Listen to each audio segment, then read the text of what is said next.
is a prowess in the hands of Connor Mackenzie up against Jesse Piland playing the sweet Jund Roots deck, picking up game 1. And yeah, this is a win and in for both players, we'd imagine. Yeah, most likely. Most likely, in inverted commas. Yeah, so the most likely scenario would be somebody wins this match, advances to 12-2, sits down for round 15, and offers a draw. Now, you don't know what your opponent's situation or preferences are going to be. They might accept, they might not. You might have to play.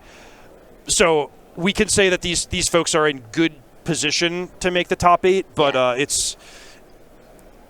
I guess I'm just trying to avoid promises because the final round of a tournament can always be a bit messy. Let us remain vague, as not to incur the wrath of our lovely chat/audience, and possibly the players. But the commentator said, and what they say is binding. No. We just like to yap and pretend that it is. Trust me, if we could pick the top 8 players, we would probably abuse that power in some form or another. But we actually have no bearing on the actual running of the tournament. Nope. Rebel Maverick and a Malt Tender, 2 1-drops, making their way onto the board and into the bin for Jesse. On the other side of things, we've got Corey Steelcutter and a little archer friend. Jesse Piland is becoming a crowd favorite player because 2 regional championships in a row, he showed up and had deep runs with unique, unusual decks, different each time. Last time it was Boros Monument, if memory serves. So yeah, just a player that's becoming easy to root for, really, really strong and doing it in his own way, which we appreciate. Connor Mackenzie, also a really accomplished player. I played against him at the last Pro Tour. Nice. Yeah, I've seen him a couple times on coverage, so definitely showing his consistency and his prowess, if you will. And I wanted to make a pun about rooting for Jesse because he's playing roots, but I'll just leave it there on the table. We carry on. Nicely done. Thank you. Rebel Belt Maverick hits the board. We're going to have a squiz, surveilling a couple things into the yard. That's a Land of War Elves and Disruptive Stormbrood. No, get that out of there. That's my favorite dragon. He's so cute. Gotta love round 14 of the regional championship. What does that card do? Yeah. I've never seen that one before. I don't think our pirate deck made it into day 2. That would have been sweet. That would have been so much reading in those matchups. Insidious Roots now hits the board, giving critter tokens the ability to add mana of any color. So I would describe both players as having really strong draws in this game, and it's really just the die roll heavily impacting the dynamic, because if Jesse had been able to set up a stocked graveyard and Insidious Roots before Connor had assembled any kind of aggression, I'd be really loving Jesse's position, because pretty soon you get to go wild, you get that snowball rolling down the hill, you clog up the ground with all these big blockers. However, things are a lot more in question at this point because Connor is on the front foot pressuring Jesse's life total. So if it's like, hey, you're at 7 life by the time you start triggering your Insidious Roots, that's a much different story. Leaves a lot more room for Connor to try to steal the game or put together something special to get over the finish line. So Connor going for the bargain torch the tower to kill the Rebel Belt Maverick, or exile it, I should say. Valuing the scry there. Trying to find a way to deal with the board that Jesse's got going. Still nothing crazy powerful going on. But we will get some triggers and we will get some plants now with Insidious Roots cleanly on the board.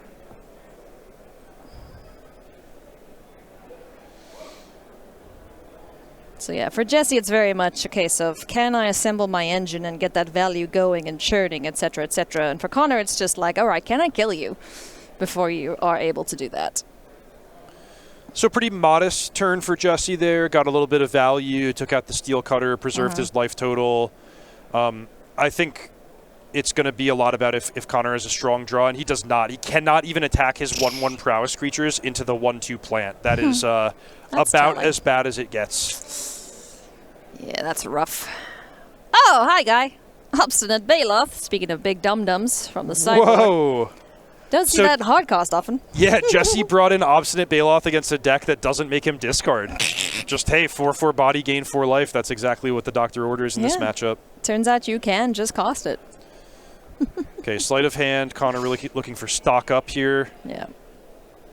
Needs to just refill the gas tank at all costs. Pressure and permission is what he needs right now. Up against a 4/4 and a plant. It's not much, but it's honest work. So that's Thunder Trap Trainer. That's one you don't always see in Is It Prowess, but looks like Connor has designed his deck to be a little bit more geared for a long game.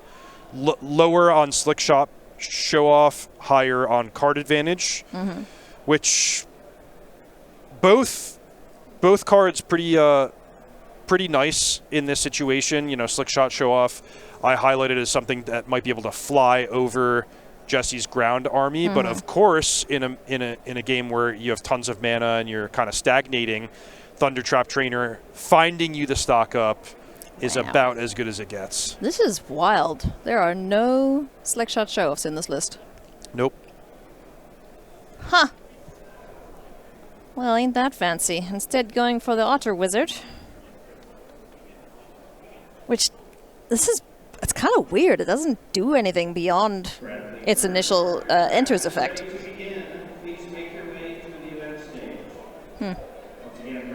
Personally, I prefer the bird, just because it can hit things really hard, but hey, sometimes you gotta find cards.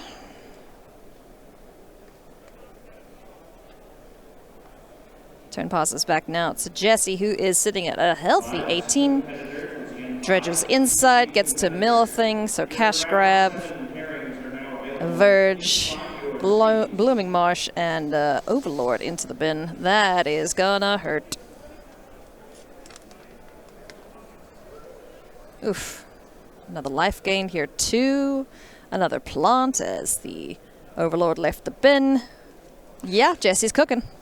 So the last time we saw Jesse play, he played Dredger's Insight against Omniscience, and we said, oh, the life gain can't possibly matter in this matchup. What about this game where, you know, Connor is trying to stagger across the finish line, piece together like some kind of offense that can get around Jesse's big board.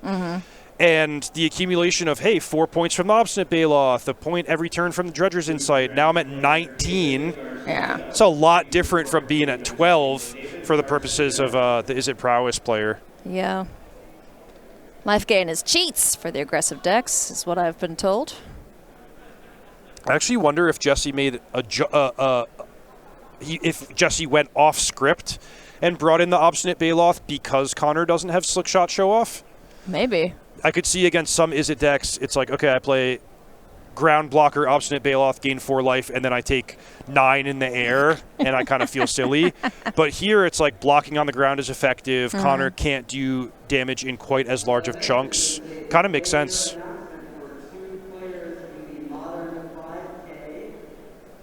Connor Mackenzie upped. Doesn't like what he sees, sends it to the bottom. Let's see if he can find an answer for the growing army on Jesse's side of things. This is getting real grindy. And this is exactly where the Jund Roots deck wants to be. I was just going to say the same thing. If you tell me grindy, then I like the position of the Jund Roots deck.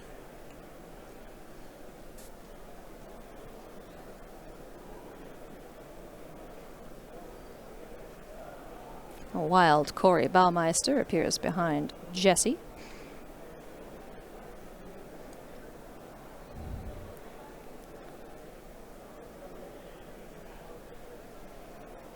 What is in hand? Looks like there's a Corey Steel Cutter for one. Might be a stock up.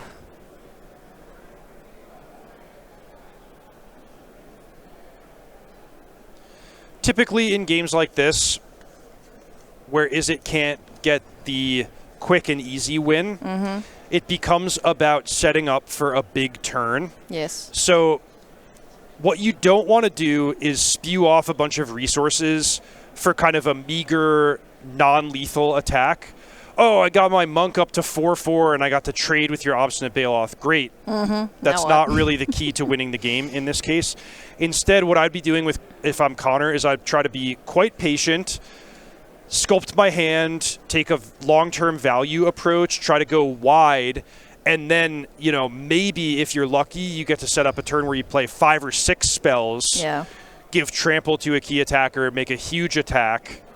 And in the meantime, of course, doing what you can to kind of keep Jesse from popping off, maybe bounce the Insidious Roots at a key moment. I don't know if there's graveyard hate to be found off of these stock-ups.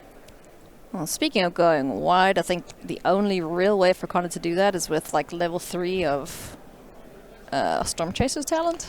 True. That's a pretty slow, laborious way to do it, but there's the card you just mentioned. Maybe that's the plan. Who knows? Maybe we'll finally see it hit that level. Could also offspring your Thunder Trap Trainer. That's a big value play to make. All right. Getting in there. 1 red mana open.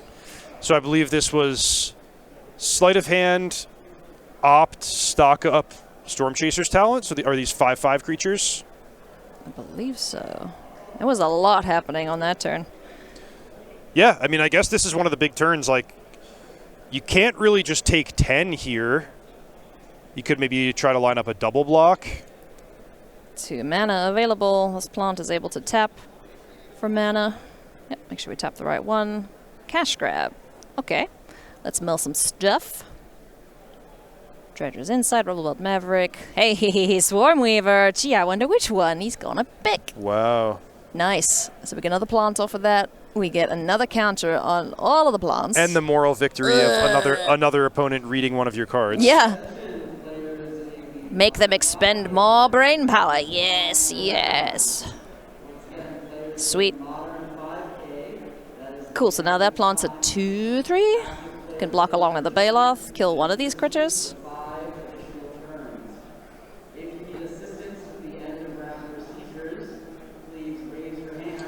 So if we counted correctly, and these are 5/5s, I kind of imagine Connor just trading against the 2 plants, which is a pretty good outcome. Yeah. I mean, he could risk it and only block with 2 critters, but, there's a chance for a blowout then. If there's a Monstrous Rage in hand, or I don't know how many Torch the Towers, etc. he's running. Plenty. 4 Torch the Towers. Yeah, so if we counted right and and the monk is a 5/5, then you could Torch the Tower with Bargain, make the monk into a 6/6 and kill the 2/3 plant. Then you get to keep your monk on the battlefield. Sweet. That would be nice. And a pretty great exchange for Connor if that is in fact the case. Okay, Monstrous Rage. So that could make it as large as a 9 power, 9/7. 9/7, yeah. Trade with everything. Yeah.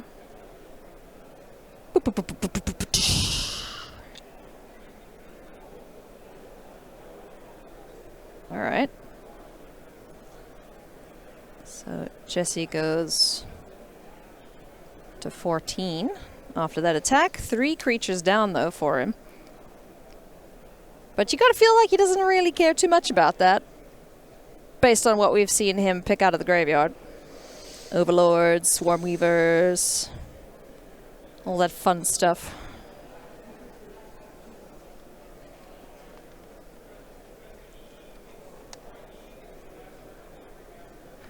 Connor's tapped out. We're tapping out. Oh, Harvester of Misery. Goodbye board. Right, you killed my 3 creatures. I'm going to return the favor, friend. Oh, my goodness. That was my preview card. It's so nice. It's a nice card. Owie. 5/4 menacing body as well to boot, so. Icky. Oof. Just when you think Connor was clawing back into this, snip, Misery arrives. On the board, Connor could level the Storm Chaser's talent, pick up stock up. He had a few turns where I think making plays like that were acceptable, but time is running thin because he could be taking 8 or more damage from the next attack, and then after that you have to start sweating your own life total and actually blocking, which is not something that Izzet quite likes to do. Blocking in this format? Somebody's got to do it. Blocking is for blockers. No, wait. That's not how that goes. Alrighty, what are we doing here, friend? Spire Bluff Canal. Okay, cool. Into the Floodmaw. Get out of here, tokens. At least that's 3 points of damage not flying towards his face next combat. Now what do we do in leveling that up? Getting back stuck up. Played a land, so he's able to cast that as well, I believe. Nope. Just going with the Storm Chaser's talent. Yep, so that's just one card in hand for Connor Mackenzie, which is the stock up. Yeah. But that means anything can happen next turn. Yep. This little guy's not going to be able to block the menacing Harvester of Misery, so down to 9 goes Connor. Oh, gosh. Hello, Scoos. Oh, gosh. And then every time that eats a creature out of Jesse's bin, that's 2 extra life gained with the... 2 extra life and a plant created. So this is going to be... Connor... Connor needs to answer the Scavenging Ooze immediately. Yeah. And it gets counters. Don't forget to up your life. There you go, 16. Man. Hey, neither of us had Jund Roots in our top 8 prediction. Yep. So we're, it didn't take long for us to both be wrong. That's my secret, Cap. I'm always wrong.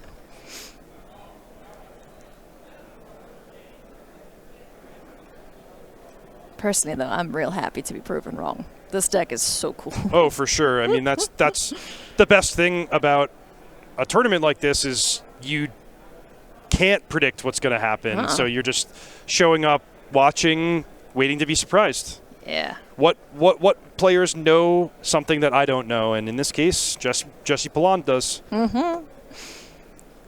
Love to see it. 3 mana now. Stock up. Let's see what the top 5 cards of Connor's deck have to offer in this situation where time is starting to run out and the life total, too, is getting pretty low. Yeah, I think I'm ready to call this one because with the remaining amount of mana, Connor's not going to have any kind of clean, satisfying answer to the Scavenging Ooze. Even if he can bounce it into the Floodmaw, it's just going to come down and keep doing its dirty work. So I think if Jesse doesn't win this turn, he's at least going to be able to generate an overwhelming advantage. And I'm really not optimistic for Connor's chances in this game.